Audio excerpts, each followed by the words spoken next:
Hello chums, and welcome to Taming a Monster, the series where I take some of Gran Turismo 7's most ridiculous cars to see if I can tweak them so that a talentless pleb like me can handle them without being killed to death. Like any common ruffian, I'm using a bog standard PlayStation 5 controller, and I have all driver assists turned off, except for ABS. Let's see what car is trying to murder me today. Today's monster is the winner of the most recent vote on my community tab, or at least it was when I started making this video. The Beetle was possibly the first meme car in Gran Turismo 7, thanks to its 500 horsepower Porsche engine, coupled with a very low curb weight, an exhaust that looks like an erection, and an almost non-existent chassis, making this car a complete nightmare to tame once upgraded. Update 1.49 only made things more difficult, so let's see if I can tame the Führer's car for the people once it's had a jolly good helping of steroids with a light dash of cocaine. As usual, the car has all of the upgrades, including the wide body and the increased body rigidity upgrade. None of the adjustable parts have yet been adjusted, except for the downforce, which has been maxed. I've fitted aftermarket wheels in the smallest available size, which should make the car slightly more forgiving in theory. As for the aero parts, it has almost no options except for a rear wing. Both the ducktail option and this complete monstrosity give the same downforce value, so there's no advantage to fitting one over the other.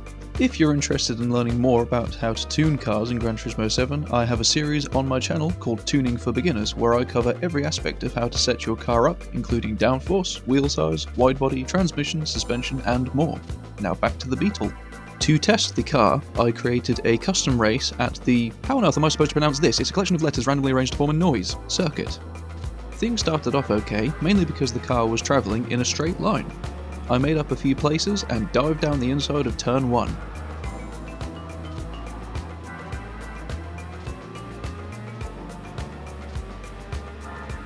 And then the car behaved in a manner that didn't seem to adhere to the laws of physics.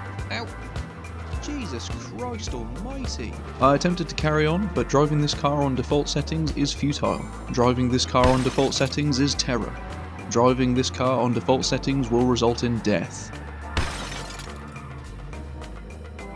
After I was killed to death, I returned to the settings to make some changes. It probably comes as no surprise to you that I increased the natural frequency and the anti-roll bars to stop the little Reichmobile from leaning in the corners. The comparison was night and day. The hate bug was now controllable. Don't get me wrong, it was still awful to drive, but I could now drive it around corners, which is something of a luxury compared to before.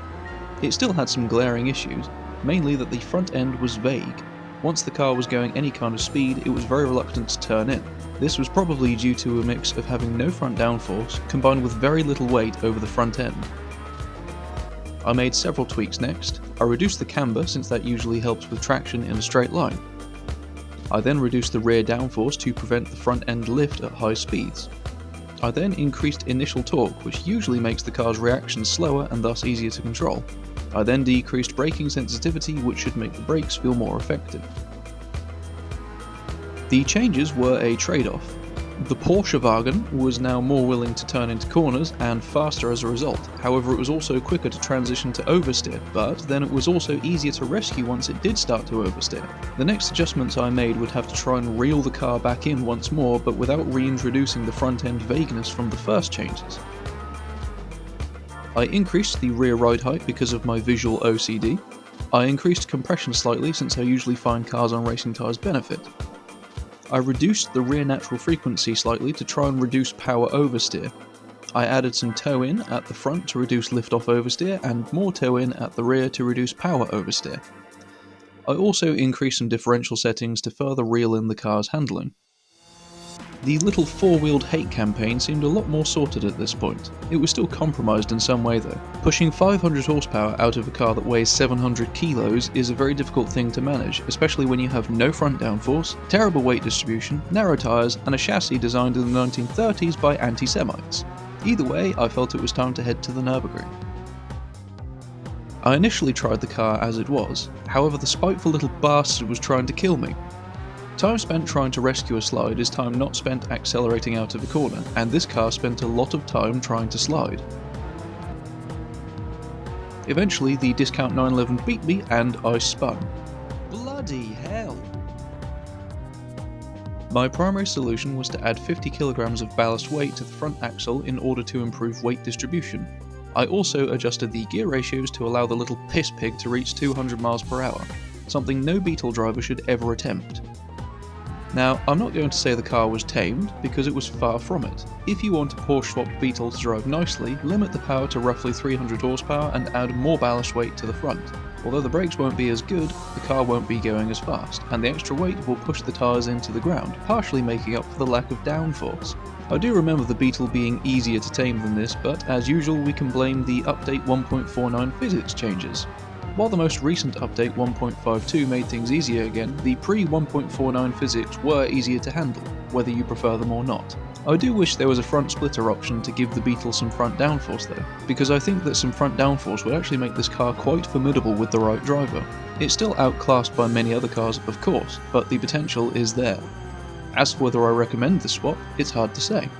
Out of the classic people's cars, those being this Beetle, the Abarth 500 and the classic Mini, all three get a 500 horsepower engine swap and all three are terrible to drive. The Mini is by far the easiest since all you have to contend with is wheel spin. However, the Porsche engine sounds much nicer than the K20C, and the Beetle puts its power down much better thanks to its engine being in the wrong place.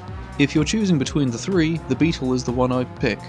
I cannot believe I just said that.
In the end, the evil little shitbox gets a time of 6 minutes 37.9, which places it barely ahead of the 800 horsepower Golf Mark 1, 5 seconds ahead of the rotary Cappuccino, and 20 seconds ahead of the classic Mini. It's only 7 seconds behind a 1200 horsepower Charger. To recap, this is my setup. On flat tracks the car can get by without the ballast weight, but on the Nordschleife I highly recommend adding it. So, that was my attempt to tame a monster. I hope my settings helped and that you enjoyed this video. Join me next time where I get to drive the Dodge Viper SRT10, the forgotten middle child between the original GTS and the final GTS. Thank you for watching, and if you're feeling particularly generous, I would greatly appreciate your subscription.